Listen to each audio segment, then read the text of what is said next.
Good morning children. Welcome back to SJC online classes. In the previous video I have told you about absorption of water by the roots of the plants. In this video I want to tell you about three types of movement of molecules which are seen in plants. The processes are diffusion, osmosis and active transport. First we will study about diffusion. To understand diffusion, I want to show you an activity.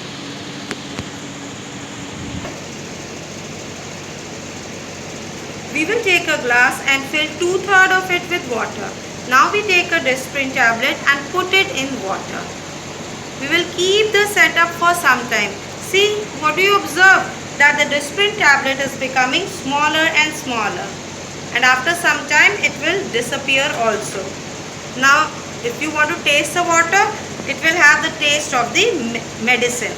So this solution of Disprin in water actually shows diffusion of molecules from the higher concentration in the tablet to its lower concentration in water. So in plants we see that soil, water and minerals move into the root hair cell by the process of diffusion.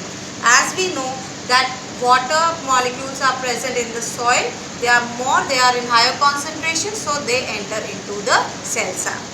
In case of leaves also we see that in plants during the daytime when photosynthesis is taking place, the carbon dioxide from the atmosphere diffuses into the leaves and oxygen also diffuses out from the leaf into the atmosphere. So we see diffusion in plants. Next process is osmosis. I have already explained you the working of semi-permeable membrane. Here I want to show you the molecules of water which are present in soil.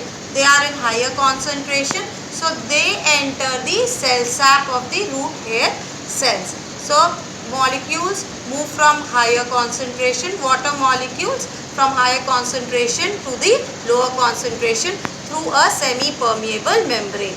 And in case of plants, cell membrane is the semi-permeable membrane. So this process is known as osmosis.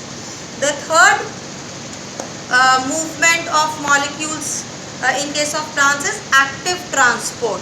As you can see the diagram here, that in root hair cell, in the cell sap, the amount of mineral is more as compared to the amount of mineral which is present in the soil.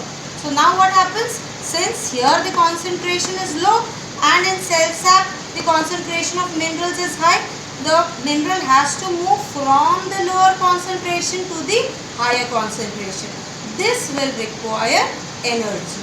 So this kind of transport of minerals from the lower concentration to the higher concentration is known as active transport, as it requires energy.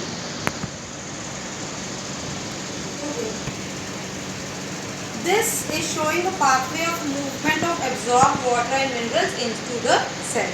Now we see here the water and mineral salts, they have entered the root hair cell by osmosis and it makes the root hair cell turgid. Turgid means it is full of water.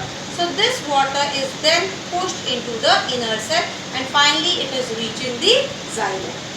From the xylem it has to be sent to all the other aerial parts of the plant. Now water and minerals together is known as sap. So now since the movement of water and minerals will take place to the aerial parts or the above parts of the plant, this movement is known as ascent of sap. Pause it. One of the major force that contributes to the ascent of sap is root pressure.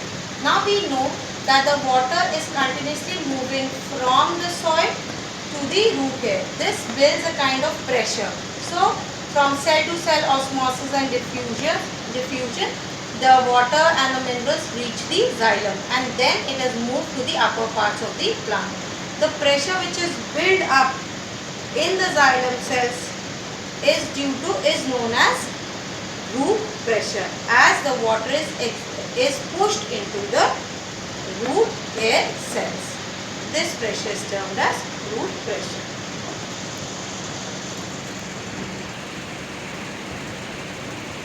So far I have told you about transportation of water. Now I am telling you about translocation of food.